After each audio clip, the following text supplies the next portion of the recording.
Brighton, good morning. My country people, I greet everybody. This is the voice of your homeboy, Prince Dr. Ogiewonyi Brightons. Now maybe the MD CEO and the chief inventor of all Brightons Electronics Company products. So now which products your company you produce now? For Brightons Electronics Company, na research establishment wey be say we dey produce some product locally for Nigeria. Example na the Brightons inverter wey go fit give you constant light if you connect am to the Brightons solar panel. Na inverter wey be say go fit power AC, televisions and borehole. We still dey do wetin we dey call the Brightons solar charge controller. We dey manufacture too dey call the Brightons alternator booster for pressing iron make your gen no quick spoil. We still dey do the Brightons automatic changeover switch. The other products na the Brightons energy bulb and the Brightons inverter batteries. So any discount day for your products this season? Yes, as part of our way of encouraging our customers. For example, the Brightons inverter, we dey sell am at a promo discounted price now. The promo go end on Friday 17th of December 2000. Friday 17th of January 2020. The promo starts on 17th of December 2019. It go end on the 17th of January 2020. Now one let know say for Brightons Electronics, for the inverter, if you make a minimum deposit of just 50,000, we go key into the promo season. That means at the end of the you dey pay small and we'll give you 4 months where you take the pay small if you deposit 50,000 first before the promo season end. So you will come dey pay the remaining money small. We'll give you 4 months where you take the pay that money. But if you be say maybe 4 months finish, you never see if you pay, we will give you extra grace of 1 month. Then if the 1 month come make a total of 5 months end, now the normal price you come take buy the said product. Not be say your money go lost. So what they try to tell you be say when you dey do that installment payment plan, we go keep the goods with us until you pay finish for our office. However, if you say no, you want to use the product at the same time they pay the remaining money, now be higher purchase. That higher purchase zone they available, you will pay 60% of the normal price, come pay the remaining 40% within 3 months. Now so but with that one get your own terms and condition where they follow. Tell us about your automatic changeover device where you produce. For Brightons Electronics Company, we know say a lot of people they get insecurity issues right this festive season. We know say people go on generator, they don't leave inside their flat or cannot go outside. So you will get company say they leave your gen for outside. We know what maybe say you will get problem. If say maybe your generator may thief not go hide for there, they draw the choke for night. So what will they do now with design Brightons automatic changeover? Where be say once they bring your NEPA light for night, it go off the gen for you. So as he off the generator, it go change you to NEPA. So or public power or BEDC as the case may be. So you go see the indicator light on say NEPA now come. Even if NEPA flashlight e off your gen, you go still see the indicator light say that NEPA now be come before. So that may you not go be say person go dey draw the choke for your gen for outside. You go say your generator one off, you go go there, they go rob you. Follow a thief go follow you enter. So that make all they do this automatic changeover so that when they bring NEPA light, it go help you off your gen, carry you go NEPA. So now so the automatic changeover take the work. So what will be the difference between your inverter and solar change control panel? Another one with the market, what would they see? What will be the difference? For Brightons Electronics, don't say I talk just now say we'll be research establishment. Get some things we'll put deliberately our inverter we know see for market. For example, the Brightons inverter go fit power your television, AC, borehole, deep freezer, depending on the size where you dey buy. Another good thing about the inverter be say it na complete digital pure sine wave and it get double system circuit breakers where go fit prevent them from overload problem or fire issues. Then it get double system cooling fan. Then another outstanding feature about am be say it get thunderstorm resistant facility double during rainy season. So the charge controller what would they do be say that charge controller go help you they trap energy from sun through your solar panel.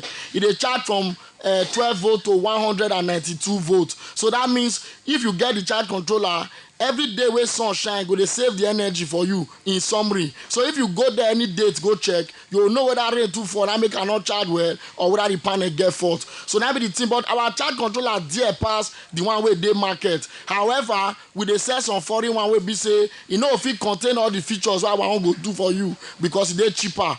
But as long as our company receipt that they give you that foreign charge controller, you not get any fear. Tell us about Brightness alternator booster for pressing iron.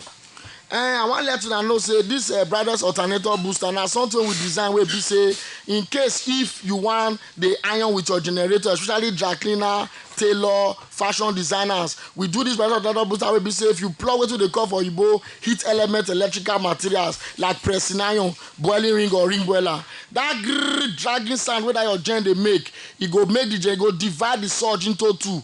That one no mean say generator wey first dey make noise before because you buy Brightness alternator booster e go come turn soundproof or noiseless gen. No, na the way dem take first manufacture the gen go still dey work, just that green surge wey dey go the gen fully when you plug that pressing iron, the booster go minimize the dragging sound, divide the surge into two. Half of the surge go still dey go the gen, half go dey come the booster, thereby prolonging the life of your generator. So you wey be fashion designers, tailor, dry cleaners, people wey get hotel wey dey do laundry service, you must get that Brightness alternator booster, because even if your gen big like that wey dey put for bank, all those big gen, as long as say you dey plug those heat element electrical materials, that feedback still dey go the gen. So with time the gen go dey make more noise, dey waste more fuel or diesel, eventually go pack up, you need to buy half engine. So if you no wan buy half engine this Christmas season, you need that Brightness alternator booster for your pressing iron. And the way you take know whether the booster dey work, you plug your iron for the booster,